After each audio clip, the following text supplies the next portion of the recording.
अस्सलाम वालेकुम दोस्तों हिन महिल असां पंहिंजे मुल्क पाकिस्तान ते ॻाल्हाईंदासीं त पाकिस्तान ख़ुशहाल मुल्क आहे ऐं ख़ुशहाल मुल्क हूंदे पूरे दुनिया खे कंगाल मुल्क करे ॾसियो थो वञे।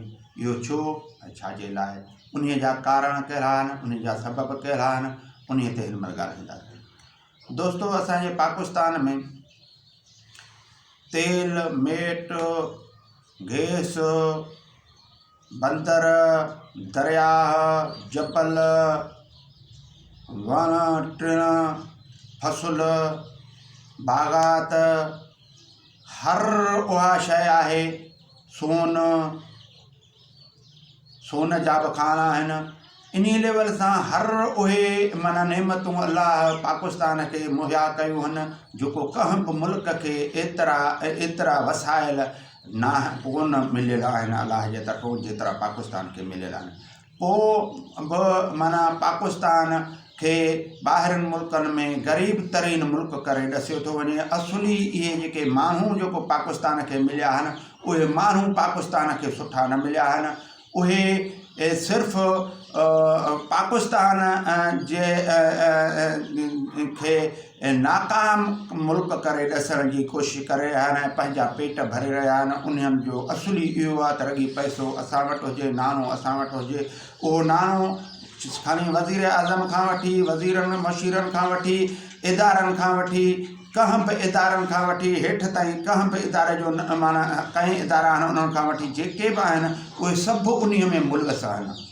उहे जेॾी महिल बि नाणो कमाए ऐं पंहिंजे माना उन मां रिटायर थियनि था त उहो नाणो उहो सरमायो ॿाहिरनि मुल्कनि में खणी वञी उते कारोबार कनि था। चाहे वज़ीर आज़म हुजे, चाहे सदर हुजे, चाहे को कहिड़े बि उहिदे वारो हुजे, को ऑफिसर हुजे, को वॾनि उहिदनि ते ऑफिसर रहण वारा हुजनि, उहे बि पंहिंजे मुल्क जा ख़ैर ख़ान आहिनि। उहे ॿाहिरि नाणो खणी वञी ॿियनि मुल्कनि में कारोबार बिज़नेस ऐं उहे उते कनि था।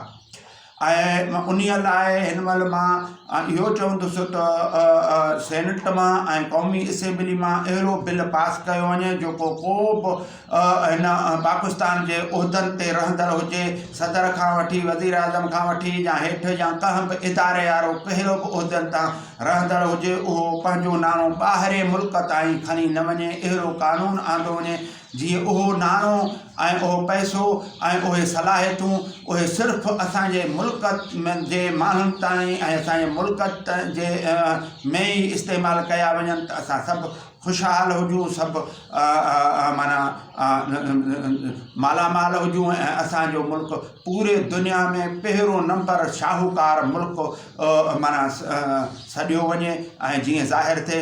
ऐं आहे बि शाहूकार मुल्क आहे, पूरे दुनिया में पहिरियों नंबर शाहूकार मुल्क पाकिस्तान आहे। इहो मां तव्हांखे ॿुधाईंदो हलां।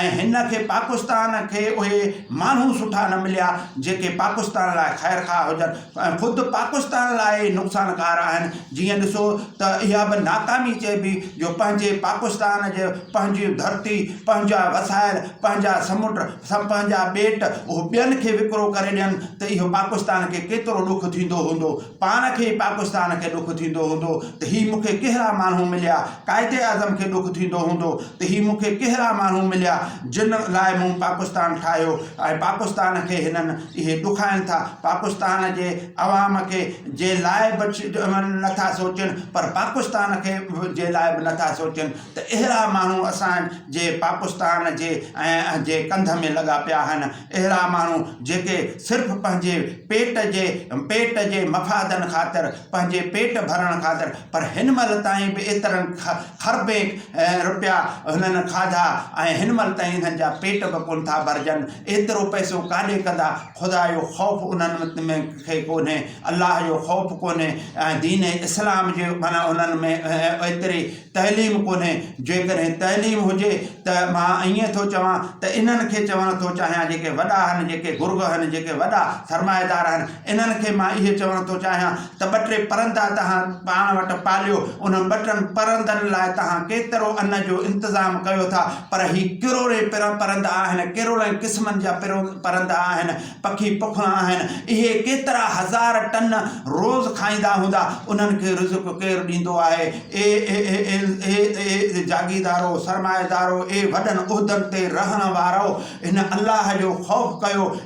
इहो हिकिड़ो दलील तव्हां लाइ काफ़ी आहे। इहे सभु जेतिरा तव्हां बाग़ बुस्तान हथ कया अथव, केतिरियूं ज़मीनूं हथ कयो अथव, केतिरा जाइदाद हथ कया अथव, इहे सभु बाग़नि जा मेवा त तव्हां कोन खाई सघंदव। इहे सभु ज़मीनुनि जो अनाज त तव्हां कोन खाई सघंदव। इहे सभु पैसनि खे पंहिंजे कितब में इस्तेमाल में त नथा आणे सघियो, उन्हनि खे खाई त नथा सघो। पर हिननि पेट बुखियुनि हिननि पाकिस्तान जे माण्हुनि खे, हिननि माण्हुनि लाइ नथा सोचियो। पंहिंजे माण्हुनि लाइ इहे पंहिंजा माण्हू अथव, पंहिंजो जिस्म अथव, पंहिंजो जान अथव। इहे तव्हांजा ई माण्हू आहिनि। पंहिंजनि माण्हुनि ते कहल कयो, पंहिंजे मुल्क खे मथे आणियो, पंहिंजे माण्हुनि खे माना सहूलियतूं मुयसरु कयो, उन्हनि खे खाधे जो इंतज़ाम कयो, उन्हनि लाइ लटे कपिड़े जो इंतज़ाम कयो। उन्हनि जे तव्हांखे जेकॾहिं अलाह एतिरो ॾिनो त उन्हनि जे घरनि जो बि इंतज़ाम कयो। उन्हनि जे केतिरो न पाकिस्तान ख़ुशहाल थी वञे, केतिरो न हुन ग़रीबनि जे दिलि मां तव्हांजे लाइ दुआऊं निकिरंदियूं। महिरबानी। अस्सलामु अलैकुम।